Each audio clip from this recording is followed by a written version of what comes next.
మన VVIT university, absolute discipline, absolute education.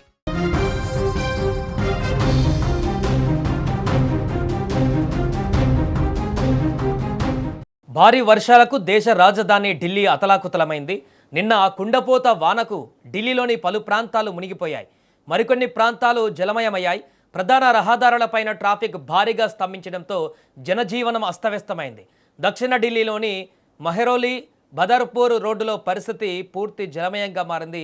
ఇక్కడ air force station సమీపంలో సుమారు 4 అడుగుల మేర నీరు నిలిచిపోవడంతో వాహనాలు నీటిలో చిక్కుకుపోయి ట్రాఫిక్ తీవ్ర అంతరాయం కలిగింది. ఓక్లామోర్, కాన్పూర్, సంగం విహార్ వంటి ప్రాంతాలు కూడా నీట మునిగాయి. ఇక భారీ వర్షాల దాటికి 9 ఇళ్లు కూలిపోయాయని, 16 ప్రాంతాలలో చెట్లు విరిగిపడ్డాయని ఢిల్లీ ఫైర్ సర్వీసెస్ విభాగం వెల్లడించింది. ఇక ఇంటిపై చెట్టు కూలడంతో లోపల చిక్కుకున్న 3 మహిళలను అగ్నిమాపక సిబ్బంది రక్షించారు. శుక్రవారం ఉదయం నాటికి సఫ్దార్జంగ్లో 59.2 మిల్లీమీటర్లు, లోధి రోడ్డులో 60.4 మిల్లీమీటర్ల వర్షపాతం నమోదైంది. ఫరీదాబాద్లో రికార్డు స్థాయిలో 119.4 మిల్లీమీటర్ల వర్షపాతం కురిసింది. NCR పరిధిలోని నోయిడాలో నీటితో నిండినటువంటి అండర్ పాస్లో ఒక అంబులెన్స్ అరగంటకు పైగా చిక్కుకుపోయింది. గురుగ్రామ్లోని సివిల్ హాస్పిటల్ బేస్మెంట్లోకి వర్షపు నీరు చేరడంతో వైద్య సేవలను తాత్కాలికంగా నిలిపివేశారు. మరోపక్క ఫతేపూర్ బేరీలోని వాల్మీకి బస్తీలో నడుములోతు వరకు నీరు చేరడంతో స్థానికులు తీవ్ర ఇబ్బందులు పడ్డారు. పాఠశాలకు వెళ్లవలసిన చిన్నారులను పెద్ద ప్లాస్టిక్ షీట్ను తాత్కాలిక పడవలాగా ఉపయోగించి స్థానికులు సురక్షిత ప్రాంతాలకు తరలించారు. అనేక ఇళ్లలోకి వరద నీరు చేరడంతో ఆహార నిల్వలు, గృహోపకరణాలు దెబ్బతిన్నాయని బాధితులు తెలిపారు.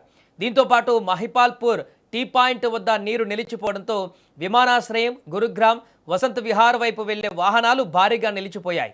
పూసా రోడ్ రౌండబౌట్ వద్ద కూడా ట్రాఫిక్ తీవ్రంగా అంతరాయం కలిగింది.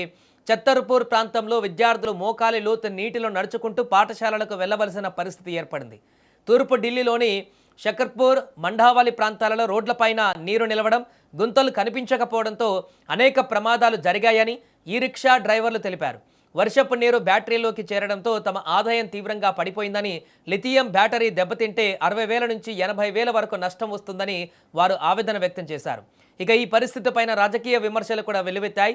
కాలువల శుభ్రపరిచే పనులు కేవలం కాగితాలకే పరిమితమయ్యాయని, కేంద్రం, ఢిల్లీ ప్రభుత్వం MCDతో కూడిన ట్రిపుల్ ఇంజిన్ ప్రభుత్వం నీటి మునకకు అరికట్టడంలో పూర్తిగా విఫలమైందంటూ కాంగ్రెస్ నేతలు ఆరోపించారు. మరోవైపు ఆమ్ ఆద్మీ పార్టీ కూడా బీజేపీ పైన విమర్శలు గుప్పించింది. అయితే ఈ ఆరోపణలపైన రేఖా గుప్తా నేతృత్వంలోని ఢిల్లీ ప్రభుత్వం వెంటనే స్పందించలేదు. ఇదిలా ఉంటే IMD ప్రకారం రానున్న గంటలలో ఢిల్లీలో పలుచోట్ల మోస్తారు వర్షాలు, కొన్ని ప్రాంతాలలో ఉరుములు మెరుపులతో కూడిన భారీ వర్షాలు కురిసే అవకాశం ఉందని తెలిపింది. దీంతో ప్రజలు అప్రమత్తంగా ఉండాలని సూచించింది. ఇప్పటికే భారీ వర్షాల కారణంగా ఢిల్లీలో పలు ప్రాంతాలు నీట మునగడంతో మరో 2 రోజుల పాటు భారీ వర్షాల నేపథ్యంలో ఢిల్లీలోని పలు ప్రాంతాలలో రెడ్ అలర్ట్ జారీ చేశారు. ఇక IMD గణాంకాల ప్రకారం ఆగస్టు తొలి వారంలోనే ఢిల్లీలో మొత్తం 127 మిల్లీమీటర్ల వర్షపాతం నమోదైంది. 2011 తర్వాత ఆగస్టు మొదటి వారంలో నమోదైన అత్యధిక వర్షపాతం ఇదేనంటూ కూడా అధికారులు ఇప్పుడు వెల్లడించారు.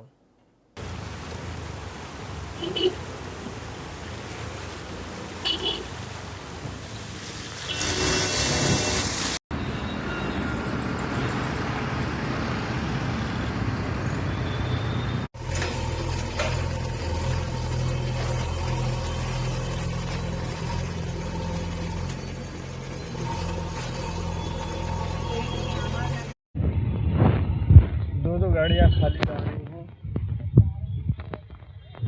Delhi transport corporation.